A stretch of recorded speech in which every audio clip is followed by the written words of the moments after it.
focused on talking instead of action. Why did you attack Godric's Hollow on Halloween of 1981? Voldemort hesitated. Why would the answer to that question constitute assurance? Your actions that night have never made sense to me. You stunned James and Lily Potter and then tried to kill Jim. I can only assume that if you'd succeeded with him, you'd have killed me next. Certainly, I can't imagine any reason to go to such lengths kill one twin and leave the other alive, but it would definitely be reassuring if you could persuade me that you only want to kill Jim specifically and not me as well. Also, to be honest, that night marked the exact moment my life started to suck, so I think I'm entitled to know. The Dark Lord laughed in a way that reminded Harry of Nidhogg. You intrigue me, Potter. Very well, there was a prophecy. What prophecy? Asked Jim in confusion. Quirrell turned his head slightly, and Harry realized it was so that Voldemort could look at Jim. They never even told you. How amassing. The one with the power to vanquish the Dark Lord approaches. Born to those who have thrice defied him, born as the SS 7th month Dees. That much of the prophecy was overheard by one of my Death Eaters and passed on to me. Which Death Eater? Harry asked so he'd know who to kill later. Voldemort laughed. Your illustrious potions instructor, of course. Harry's blood ran cold at that. He'd had some professors he liked more than others, but Snape was the closest thing to a mentor he'd had. Off to the side, Hermione gasped in shock while Jim and Ron both cursed Snape's name. Neville made no sound, but a dark intensity came into his eyes. Voldemort ignored them all. As Harry had hoped, the Dark Lord couldn't resist a monologue. Initially, I wanted to pay a visit to St. Mungo's on August 1st and simply SS slay every child in the nursery. But SS some of my followers persuaded me that it would be counterproductive to commit violence on SS such a SS scale. In time, I narrowed the potential candidates to you, your brother and the Longbottom heir. But by then, both of your families had already passed under the Fidelius charm. I was quite harsh with those who persuaded me to delay. Luckily, just days before that fateful Halloween, a new recruit came to me and revealed that he was the Potter's SS secret keeper. The rest, as they say, is history. I only refrained from killing your parents immediately because I feared there might be wards to detect the killing curse, as there are here at Hogwarts, and did not wish to alert Dumbledore prior to SS slaying you and your brother. Besides, they did defy me in the past, and I wanted them to live long enough to SS suffer from the knowledge that they had failed to protect their children. In any case, the events of that Halloween proved rather conclusively that Jim Potter is the one with the power to vanquish me. Doubtless, that was the reason your parents abandoned you in favor of him. You have nothing to fear from me, Harry Potter, and if you give the stone to me, you will be well rewarded. Harry's mind churned at the implications of what Voldemort said. A prophecy, and Snape was the one who revealed it to Voldemort and the Secret Keeper. Hang on a minute, the Secret Keeper came to you in late October, but Sirius Black's confession said that he'd served you secretly for years. SS Sirius Black. Voldemort asked in what sounded like confusion. In fact, it sounded so much like confusion that Harry forgot himself and looked at Voldemort's face, and the Dark Lord did seem genuinely confused. Then, Harry realized that Voldemort and he were looking into each other's eyes. Then, he realized from Voldemort's expression of mounting fury that he had read Harry's mind and learned the stone in his hand was a fake. And then Harry did the only thing he could think of. He shot Quirinus Quirrell in the face with a round of fireworks. Now, he yelled over the loud popping and the sound of Quirrell's screams. At that, Theo and Blaise darted around the giant mirror they'd hidden behind while Harry distracted Quirrell. Instantly, they fired off their strongest Phynites at the Gryffindors, whose bonds quickly evaporated. At their urging, Hermione, Neville, and Ron ran for the stairs, the top of which was still on fire. Blaise and Theo followed them, but Jim, to Harry's surprise and consternation, actually charged at Quirrell.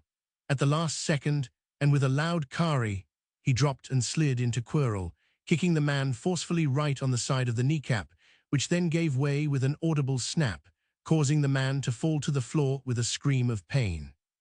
Atop the stairs, the other 5 students desperately cast the water-summoning charm at the blaze, but the weak streams of water they produced were not enough to quench the fires. Then, Hermione turned to Neville. Neville, remember what it was like the day you first tried the levitation charm with your father's wand. Remember how it felt, like shoving your magic through a brick. Neville looked at Hermione in confusion for a second, but then suddenly realized what she meant. He nodded, pointed at the flames, and yelled AGUMENTI, but without releasing the spell. Instead of a blast of water, there was a small blue sphere that materialized at the end of his wand, a bubble full of bubbling, frothing water. And as Neville's face contorted with pain, it slowly began to grow. Down in the mirror chamber, Harry got over his surprise at Jim's martial arts antics and acted.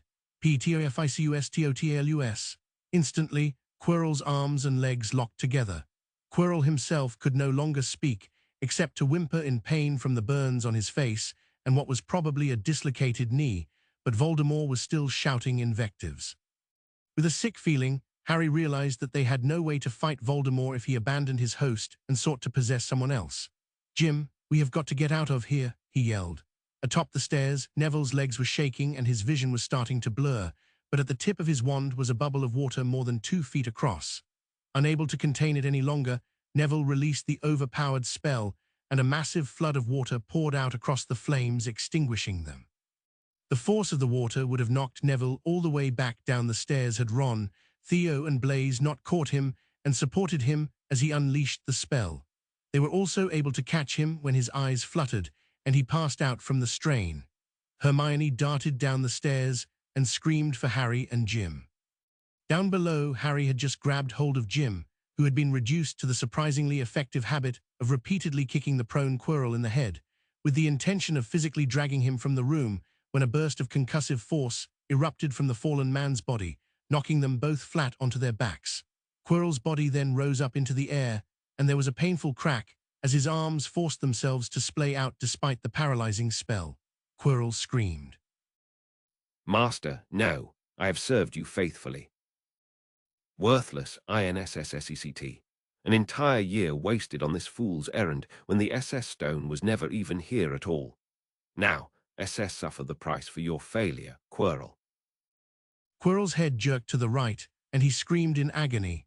Then it kept on turning. The scream abruptly stopped, replaced by the sound of breaking bones and snapping tendons as Quirrell's head rotated a full 180 degrees so that Voldemort's face was now the front.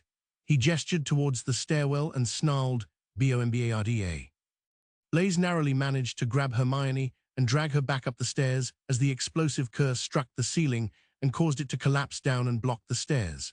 As he tried to shake off the pain, Harry could still hear Hermione calling his name. Then he felt a powerful force lift him up off the ground and slam his body into a wall. From the sharp yelp of pain he heard, it seemed that his brother had been slammed against the wall right next to him. Wonderful. Jim and I get to die together. How poetic. Harry struggled against the force that constrained him as he realized that he and Jim were pinned against a wall and suspended several feet above the ground. Then, to his horror, he saw Voldemort still riding Quirrell's mutilated corpse and floating over to the two boys. A year wasted, and now I have but SS seconds before this body is useless to me. My spirit shall endure, though. I defy the prophecy even as I defy death itself. But before I lose corporeal form, I still have time enough SS slay the boy who lived, and his meddlesome brother too. You once resisted the killing curse, Jim Potter. Let us see if you are immune to more conventional means of execution. With that, the Dark Lord grasped each Potter by the throat and began to choke the life out of them. The pain at Harry's neck was made worse by a sudden stabbing agony from the small scar on his brow, and he heard Jim scream in pain as well. The two boys both clawed feebly at the man's arms to no avail. Spots started to appear before Harry's eyes, and he grew dizzy.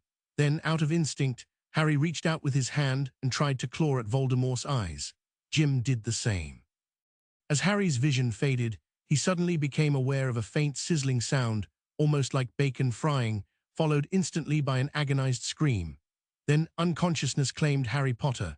His last coherent thought as he fell to the ground was the sensation of a powerful and malevolent force passing through his body on its way out of the room, a force that claimed the power to defy death and that hungered for revenge against both the Potter twins. Then nothing but darkness.